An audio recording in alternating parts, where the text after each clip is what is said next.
Entonces, en el anterior video platiqué que Cas9 junto con su RNA guía lo único que va a hacer es cortar el DNA doble cadena, y en realidad la edición, la modificación del DNA vendrá por la propia maquinaria que tiene la célula para reparar el DNA. Hay una reparación no homóloga que implica la inserción de unos cuantos nucleótidos, la delesión, la eliminación de unos cuantos nucleótidos previo a que se remienden o a que se reconstituyan los enlaces fosfodiéster, o que algunos de los nucleótidos alrededor del sitio de corte cambien y luego se vuelvan a formar los enlaces fosfodiéster que originalmente se habían perdido. La reparación por homología, además de Cas9 con su RNA guía, requiere la presencia de un donador que tiene secuencias homólogas al DNA que previamente o que se tuvo que haber cortado, y la modificación que yo quiero incorporar en el DNA, esto con el propósito de corregir errores, generar mutaciones dirigidas, por ejemplo, de ganancia de función, o si yo quiero cambiar un residuo en particular para que la proteína ya no entre a núcleo o no se fosforile, o etcétera, ¿no? Así, modificaciones muy precisas en algún gen, entre otras aplicaciones. Entonces, en este video te quiero platicar algunos ejemplos de cómo se aplica esta tecnología en levaduras y en plantas, donde también quiero hacer alguna reflexión. En el caso de levaduras, primero te quiero platicar cómo lo hicieron para saber que esta tecnología es funcional. Para ello utilizaron una cepa de laboratorio haploide y 3 cepas diploides que son de uso industrial. Recordando que las levaduras son, al menos en condiciones de laboratorio, haploides, pero en caso de que haya cepas compatibles, estas pueden aparearse y generar un diploide transitorio gracias a los genes MAT, y posteriormente este diploide puede entrar a meiosis para nuevamente obtener haploides. De esto he hablado en el canal y lo dejaré en la descripción por si lo quieres checar. Aquí lo que interesa es que las diploides, por alguna razón que se encuentran en la naturaleza y que luego tienen aplicaciones, pues de alguna manera se han quedado diploides y son estables, ¿sí? Entonces vale la pena también modificar estas que ya tienen pues una aplicación industrial, que ya están adaptadas y se sabe bien cómo crecen en condiciones que le interesan a algunas empresas y que tienen ciertas características, no nada más la cantidad de DNA, que tienen ciertas características que las hacen útiles, por ejemplo, para la fermentación alcohólica. Pero para demostrar que la edición del DNA funciona en estas levaduras, lo que hicieron fue interrumpir el gen AD2, que codifica una de las enzimas para la biosíntesis de nucleótidos de adenina, utilizando para interrumpir, es decir, aquí tuvieron que utilizar un donador al gen GFP guiado por un promotor constitutivo. Y obviamente alrededor de este gen, secuencias del gen AD2 para que pudiera ser posible la reparación. Cabe señalar que la interrupción de AD2, y eso ya lo sabían los autores de esta investigación desde antes, la interrupción de este gen cambia la coloración de las colonias, las vuelve rojas. Esto es porque los precursores, las moléculas que están antes de la actividad de AD2, le dan este color a las levaduras. Podemos ver aquí la apariencia de las colonias después de esta edición, de las 4, de la haploide, que es esta que tenemos aquí, y estas 3 diploides, y vemos que la mayoría de las colonias son rojas. Tenemos una que otra, entre comillas, blanca, en donde no fue posible la edición. Ok, entonces ya habiendo demostrado que es posible emplear esta tecnología, pues valía la pena pues hacerlo para demostrar que pudiésemos, por ejemplo, cambiar el metabolismo en esta levadura. El empleo más común del Saccharomyces es la fermentación alcohólica, por eso le dicen luego levadura de cerveza, y esto se logra gracias a que el piruvato que viene de la glucólisis y por lo tanto de la primer ruta de catabolismo de glucosa requiere de la actividad de piruvato descarboxilasa. En el caso de Saccharomyces tenemos dos genes, el PDC1 y el 5, que son lo que se requieren para producir acetaldehído, y a partir de acetaldehído la alcohol deshidrogenasa produce etanol. Lo que no tiene Saccharomyces es la capacidad de producir lactato, porque le falta lactato deshidrogenasa. Entonces, lo que los autores de esta investigación hicieron fue interrumpir los genes de piruvato descarboxilasa con este gen, que incluso es de origen bacteriano, proviene de un lactobacillus. Y esto lo hicieron tanto para una cepa haploide de laboratorio como para una de las diploides que te mostré en la diapositiva anterior.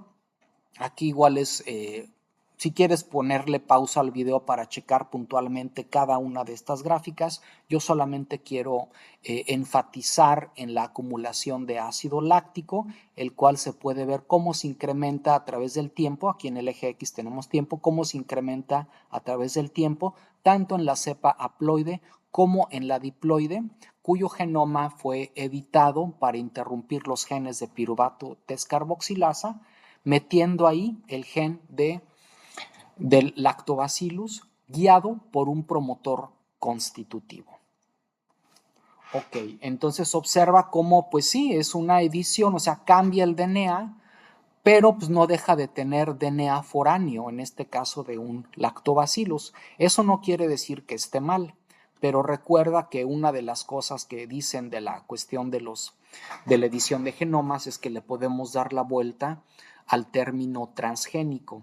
En este caso, yo creo que no por eso está mal. Ahora, en el caso de plantas es la misma situación, porque para que valga la pena esto yo necesito plantas completas. Entonces, y también necesito que la edición que yo genere sea heredable. Entonces yo tengo que regenerar plantas. Y para eso utilizo el método Agrobacterium. Si no estás familiarizado con esta estrategia, dejaré el vínculo en la descripción. Tenemos varios videos para hablar de este método que es realmente muy interesante y seguramente a muchos les gustará. Aquí lo que interesa es platicarte que no se utilizó propiamente el Cas9 que viene de la bacteria, del estreptococo, ya que se tuvo que modificar el gen con un uso de codones óptimo. En este caso es para plantas de maíz. O sea, los RNAs de transferencia que van acarreando los aminoácidos para sintetizar la proteína no son los mismos, no están todos en la misma proporción en todos los seres vivos. Hay codones entonces que se favorecen y eso había que considerar en el caso de las plantas de maíz, y por eso se tuvo que obtener un gen, digamos, nuevo, diferente al de las bacterias, pero obviamente que codificaba para el mismo producto, para la misma endonucleasa de doble cadena, utilizando obviamente un promotor que tenía que ser activo en meiosis, esto para que se garantizara la edición y la transferencia a una siguiente generación. Aparte se necesita expresar el RNA guía, pero no se utilizan los promotores típicos que utilizamos para transformar plantas, porque normalmente en plantas estamos utilizando promotores que son funcionales para la polimerasa 2, la que transcribe RNAs mensajeros. En este caso funciona mejor un promotor reconocido por polimerasa 3, que es la que, entre otras cosas, transcribe los genes de RNAs de transferencia y otros RNAs no codificantes. Sí es necesario también mencionar que se tiene que utilizar un marcador de selección porque esto es un tDNA que terminó insertado en el genoma del maíz durante su proceso de regeneración y selección. Aquí el gen que quisieron modificar, el blanco, es un gen que llamamos ZB7 que cataliza esta reacción de biosíntesis de IPP, que esta molécula de 5 átomos de carbono y un isómero que por ahí hay, se fusionan para formar los pigmentos fotosintéticos, los que son amarillos y naranjas, pero que también se requiere para sintetizar una porción hidrofóbica que tiene la clorofila y que le permite estar ahí presente en la membrana de los tilacoides. Aquí tenemos la estructura del gen ZB7 de maíz y aquí con este zoom ubicamos la parte, el blanco de edición, resaltando aquí parte de la secuencia PAM y un sitio PBU2, un sitio de restricción que se requiere para hacer el escrutinio de las transformantes positivas. En este caso no hubo DNA donador, lo único que se hizo a partir del RNA guía fue cortar este gen y a ver qué pasaba con el gen una vez que la maquinaria celular reparara el corte. Y pues se obtienen diferentes reparaciones que repercuten en el tamaño del gen. Se le puede aumentar un nucleótido. Aquí tenemos la secuencia original de la versión silvestre. Entonces, después de cortar, puedes obtener plantas a las cuales se le añadió un nucleótido que perdieron 2, 3 o hasta 7. Y eso lo puedo ver desde el PCR porque el PCR yo luego lo puedo cortar con PBU2 y entonces ver si ese sitio se mantiene o no. Aquí en este carril que dice 13, vemos lo que pasa cuando hacemos un PCR utilizando ligos que flanquean esto y entonces lo que vemos es que se obtienen dos banditas justamente porque el sitio PBU2 se mantiene. En este caso 11 y 12 no, porque se perdió, justamente porque ocurrió cualquiera de estas cosas y por lo tanto edición del DNA. Ahora, ¿qué pasa con esas plantas?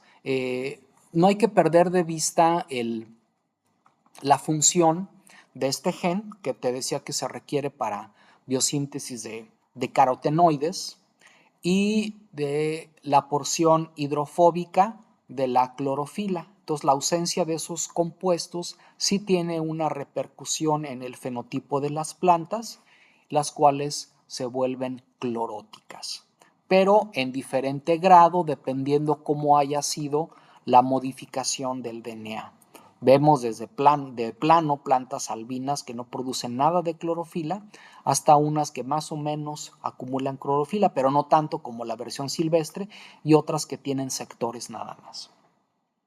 Ahora, hay otro ejemplo que te quiero contar que pudiese tener cierta aplicación, ya que con esta tecnología fue posible demostrar partenocarpia, es decir, la formación de frutos sin semilla en jitomate. Desde luego que hay, por ejemplo, cítricos en semilla, limón, naranja, pero en este caso es jitomate.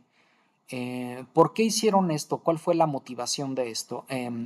Resulta que en climas extremos, mucho calor o mucho frío, la producción de polen o de gametos masculinos se dificulta para esta planta, el jitomate, que es pues muy conocida y yo me atrevería a decir que consumida, si no en todo el mundo, en la mayoría de los países, ¿no? Jitomate decimos aquí en México o tomate dicen en otros países. Y gracias a esta tecnología se obtuvieron plantas que producían jitomates sin semilla a través de generar alelos nulos del gen AGL6. Aquí vemos la estructura del gen AGL6, lo que no es, estos son los exones, los que están en gris, estos recuadros blancos son los UTRs, este es un gen que codifica para un factor transcripcional. El RNA guía se apareaba con el exón 2. Aquí tenemos un sitio de restricción que se incorporó para poder distinguir la modificación en las plantas. Y aquí lo que ocurrió es que se obtiene una versión truncada, que es la que vemos aquí abajo. Aquí tenemos arriba el gen silvestre y aquí abajo lo que se obtendría si es que este gen modificado llega a transcribirse y traducirse por completo. Sería nada más un producto que llegue hasta acá. De hecho, si te fijas, los últimos aminoácidos son diferentes a la versión silvestre. Esto justamente por el tipo de RNA guía que se incorporó. Y lo que ocurrió con estas plantas es que efectivamente no producen semillas, pero pueden generar frutos independientemente del, o en teoría sería ventajoso para producir estos frutos en climas extremos. Pues bien, estos serían los ejemplos que te quisiera compartir para levaduras y plantas. En un siguiente video veremos animales. Hasta pronto.